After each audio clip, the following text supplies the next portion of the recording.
Bonjour et bienvenue à tous dans ce nouveau podcast. Avant de commencer, nous voudrions remercier les deux personnes qui nous soutiennent sur Patreon, Christophe et Jenny. Votre soutien nous aide énormément.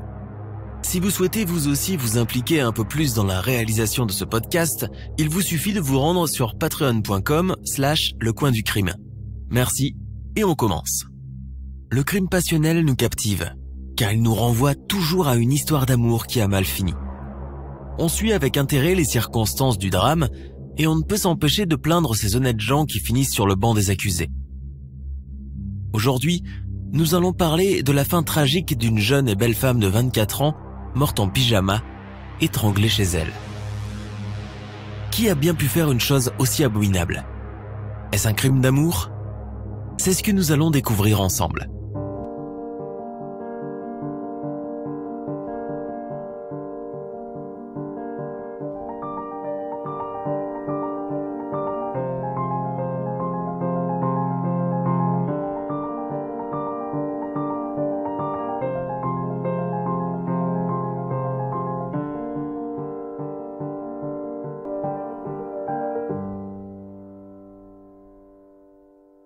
Ludovic Chabet, 28 ans, est un pompier professionnel à la caserne de Montreuil-sous-Bois à Paris.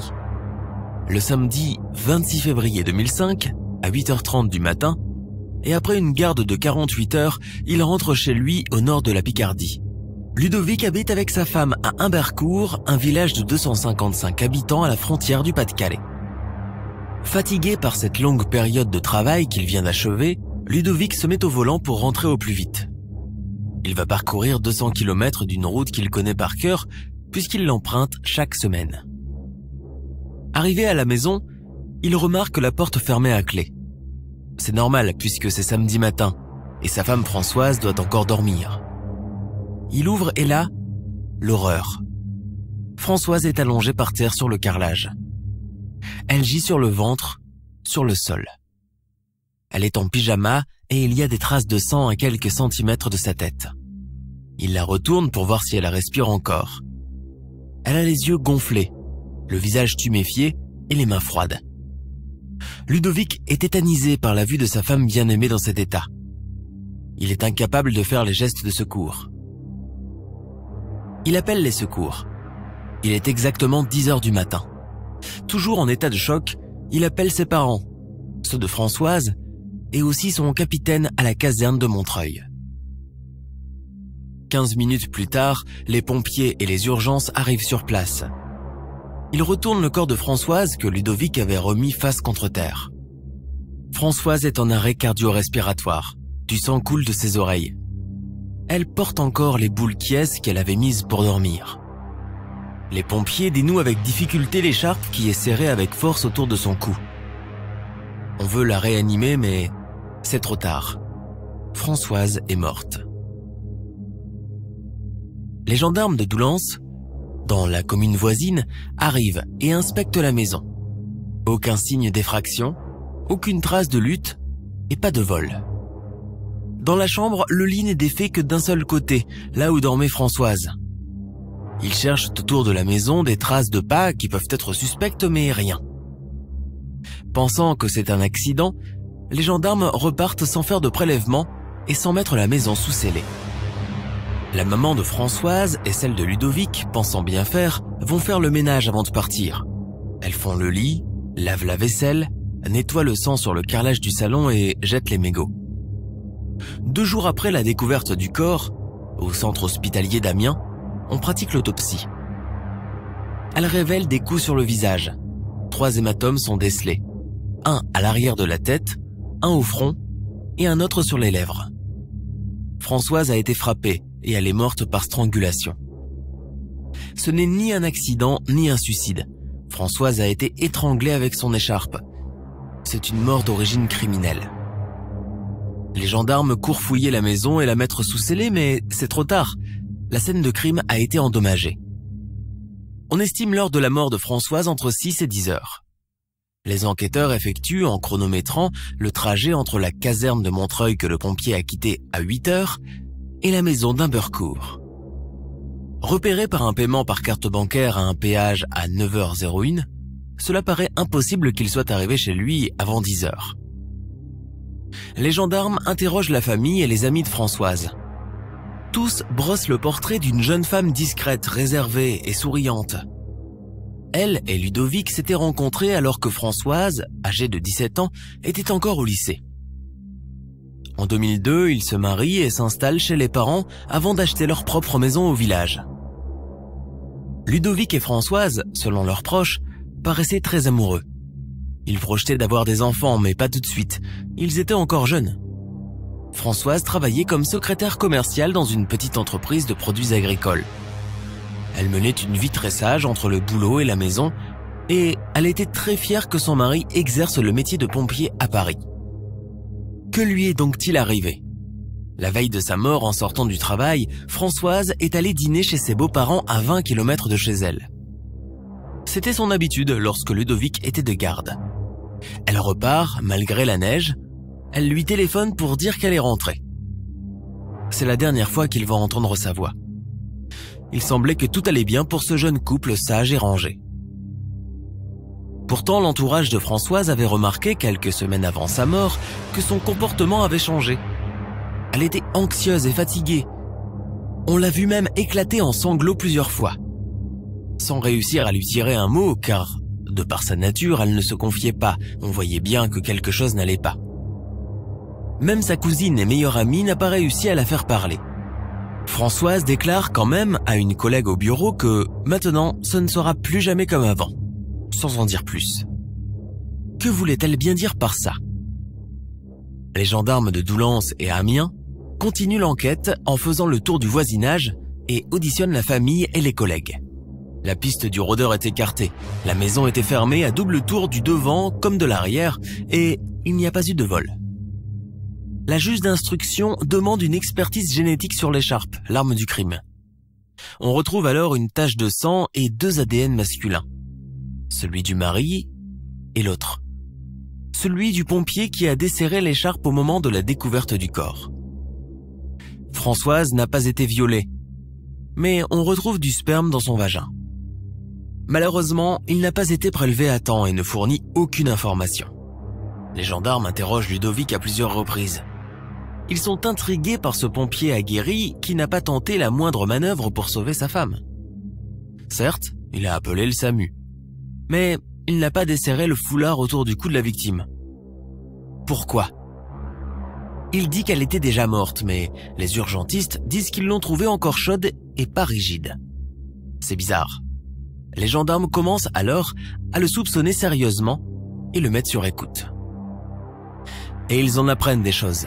D'abord, ils trouvent que Ludovic a un comportement équivoque pour un veuf qui vient de perdre sa femme bien-aimée.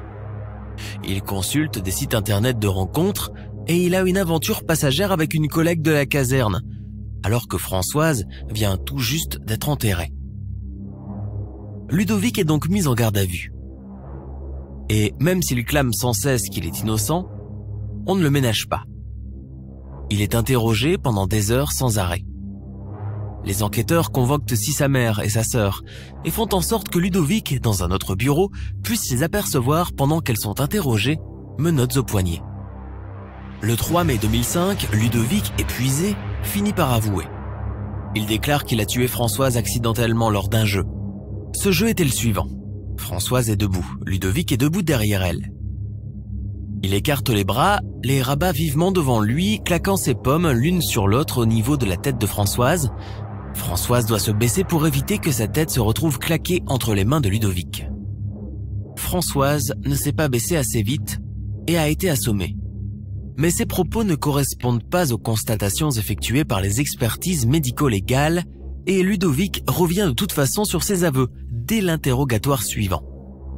Il déclare qu'il est innocent et que le juge d'instruction n'a instruit qu'à charge. Et selon lui, les enquêteurs ont fait pression sur lui pour lui extorquer ses aveux en lui disant que s'il n'avoue pas, ce sera sa mère qui sera accusée du meurtre. 8 mois après le crime, la voisine d'en face déclare enfin avoir vu Françoise vivante de sa fenêtre entre 9h et 9h30, puis avoir vu Ludovic arriver chez lui vers 9h30. Les soupçons sur Ludovic s'accentuent. Ludovic est mis en examen pour homicide volontaire. Les enquêteurs doivent maintenant trouver le mobile qui l'a poussé à tuer sa femme. En étudiant les communications téléphoniques de Françoise, ils vont découvrir un secret qui va faire rebondir l'affaire. Françoise était en communication régulière avec un commercial de la société où elle travaillait, un dénommé Stéphane. Ce dernier, interrogé au début de l'enquête, avait expliqué qu'il n'était pas particulièrement proche de la jeune femme, ajoutant juste de manière un peu étrange qu'il l'avait taquinée 15 jours avant sa mort en jouant avec son foulard, celui qu'elle portait quand on l'a retrouvé. On va le chercher et l'interroger en le confrontant aux appels téléphoniques. Stéphane avoue avoir eu une relation amoureuse avec Françoise. Selon lui, il n'aurait eu qu'un seul rapport sexuel, en novembre 2004, dans la cuisine de l'entreprise. Leur facture téléphonique atteste pourtant de nombreux appels réguliers et souvent le soir.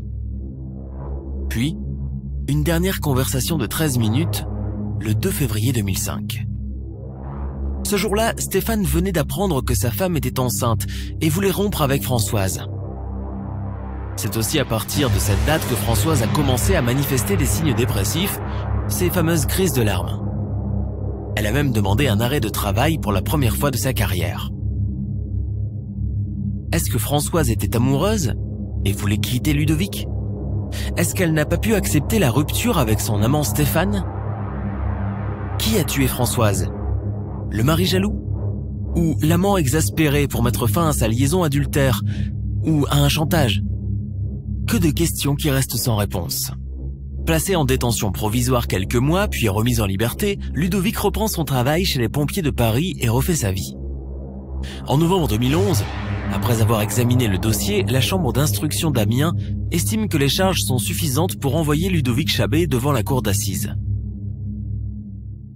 Le 10 juin 2013, son procès pour homicide volontaire s'ouvre devant les assises de la Somme.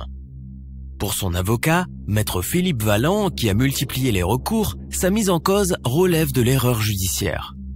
Dès le début de l'audience, la tension est palpable. Ludovic se tait et baisse la tête. L'avocat de la partie civile et l'avocat général sont très virulents. Cela ne peut être que le mari, même si Ludovic affirme n'avoir jamais soupçonné l'infidélité de Françoise. Aucune preuve tangible n'est contre lui, mais l'accusation reproche aux pompiers professionnels ces manipulations incohérentes du cadavre. Par exemple, une prise de pouls au poignet et non à la carotide, ou encore l'absence de massage cardiaque. On ne lui pardonne pas de ne pas avoir tenté de ranimer sa femme. Stéphane, l'amant, est maintenant appelé à la barre. Il est hautain et fuyant. La cour le questionne sur sa dernière conversation téléphonique avec Françoise, mais il ne dit rien. L'avocat de Ludovic essaie de démontrer que l'hypothèse de l'amant paniqué qui supprime sa maîtresse, de crainte de voir son couple anéanti, est à prendre en considération. Mais l'épouse de Stéphane fournit un alibi à son mari, expliquant qu'il était resté ce matin-là à leur domicile pour poser du carrelage. Après 3 heures de délibéré, la cour d'assises de la Somme condamne Ludovic Chabet à 12 ans de prison, le déclarant coupable du meurtre de sa femme. 2 ans plus tard, il est acquitté pendant le procès en appel. Depuis, tout le monde se pose la question. Qui a vraiment tué Françoise?